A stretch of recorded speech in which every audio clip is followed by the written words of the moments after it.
Hi, boys and girls. I miss you very much. I wanted to let you know that I sent your parents a whole bunch of stuff that they can pick and choose from for you to work on while you're out of school. So I just want to let you know, do not be giving your parents any troubles about it, okay? It's coming from me. And they already know they're not going to make you work all day, but it is important. We talked about this before we went home last Friday, that we make sure that we're reading and we're writing and we're doing some math each and every day so we don't fall behind while we're home. I wanted to each day upload some bedtime stories for you. I was worried I didn't have any books, and the only books I have at home are my Christmas books. So I thought maybe I'd be reading you Christmas books, but Caroline actually came through today. She chose to do this rather than do her own work. And it got her out of my hair for a little bit, but she ran around the house and found all of the books that we have that you guys might enjoy. So she was actually helpful this time. So the first book I want to share with you tonight is The Little Red Hen Makes a Pizza. It's retold by Philemon Sturgis and illustrated by Amy Walrod. I think you'll like this a lot. The little red hen had eaten the last slice of her tasty loaf of bread. She'd sipped a cup of chickweed tea and taken her nap. Now she was hungry again, so she scratched through her cupboard and spied a can of tomato sauce. "Why don't I make a lovely little pizza?" she said to herself. Oops, we talked about that, didn't we? How we can't be putting our fingers in our mouth and how Miss Huber always does that. I did just wash my hands, thank goodness. She rummaged through her pan drawer. There were bread pans, cake pans, muffin pans, frying pans, all kinds of pans, but not one single pan was large and round and flat. "Cluck," she said, "I need a pizza pan." She stuck her head out the window. "Good morning," she called. "Does anyone have a pizza pan?" "Not I," said the duck. "Not I," said the dog. "Not I," said the cat. "Very well then, I'll fetch one myself," said the little red hen. So she went to the hardware store. She bought a pizza pan, a large mixing bowl, a pizza slicer, and some other stuff. When she got home, she opened the cupboard. She saw beans and rice, sugar and spices, jars of jam and jars of honey, and even pickled eggplant, but no flour. "Oh, cluck," she said, "I need flour." I can't turn my page. Kids, you know this is so hard. Okay. She stuck her head out the window. "Hello," she said. "Who's going to run to the store and get me some flour?" "Not I," said the duck. "Not I," said the cat. "Not I," said the dog. Not very helpful. Kind of like my kids.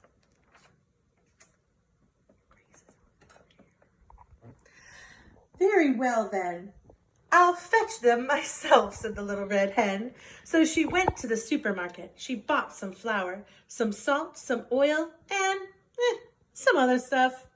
It's kind of how Mrs. Huber shops at the store. When she got home, she opened the fridge. "Cluck," she said. "There's cream cheese, blue cheese, string cheese, and Swiss cheese, but no mozzarella." So she stuck her head out the window. "Excuse me, who will go to the store and buy me some mozzarella?" "Not I," said the duck. "Not I," said the dog. "Not I," said the cat. "Very well then, I guess I'll have to fetch it myself," said the little red hen.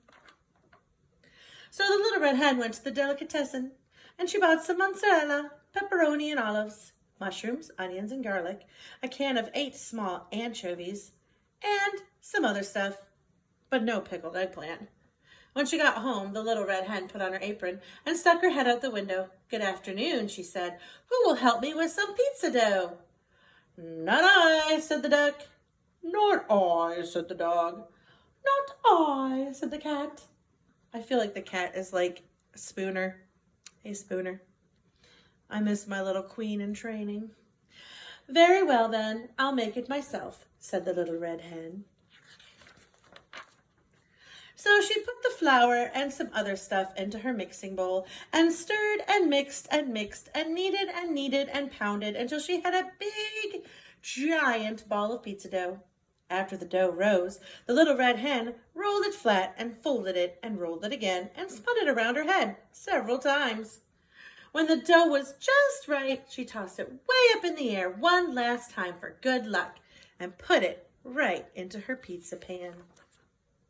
Then she stuck her head out the window. Excuse me, she said, who will help me make the topping? Not I, said the duck. Not I, said the dog. Not I, said the cat. Very well then, guess I'll have to make it myself, said the little red hen. So she chopped and grated and sliced, and next she opened her can of tomato sauce and spread it all over the pizza dough. On top of that, she put some grated mozzarella, some sliced pepperoni, some chopped olives, mushrooms, some onions and garlic, 8 small anchovies. We talked about that, what those were last week, and some other stuff, but no pickled eggplant. The little red hen looked at her pizza. It looked just right. She put it in the oven and sat down to sip a cup of chickweed tea. Pretty soon a delicious smell drifted from the oven. It filled the room and floated right out the window.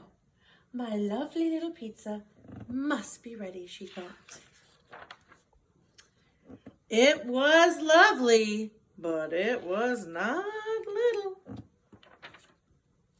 So she stuck her head out the window. Good evening. Would anybody like some pizza? And can you guess what the duck said? Can you guess what the dog said? Can you guess what the cat said? Well, they all said yes, of course. But the cat scraped most of the topping off of his share. When the pizza was all gone, the little red hen made herself another cup of chickweed tea. And then she asked, who's going to help me do the dishes? Now, can you guess what the duck, the dog, and the cat each said? They each said, I will. I will. I will. And they did. The end. All right, I have one more story. Grace, if you could bring that over. This one I'm sure most of you have heard. Grace doesn't want to be in the video, but she doesn't know she already is. I can't believe we still had a copy of this at home, so I was so excited. Good Night Moon by Margaret Wise Brown and pictures by Clement Hurd. I'm sure your moms, dads, grandmas, aunts, uncles have read this to you quite a few times. In the great green room, there was a telephone and a red balloon and a picture of the cow jumping over the moon. And there were 3 little bears sitting on chairs and 2 little kittens and a pair of mittens and a little toy house and a young mouse and a comb and a brush and a bowl full of mush and a quiet old lady who was whispering, hush. Good night, room. Good night, moon. Good night, cow jumping over the moon. Good night, light and the red balloon. Good night, bears. Good night, chairs. Good night, kittens.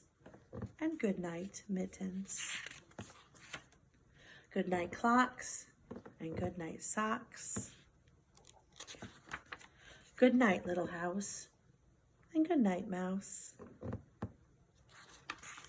Good night, comb.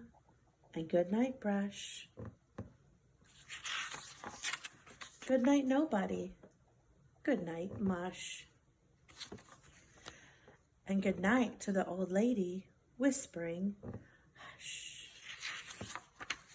Good night, stars. Good night, air.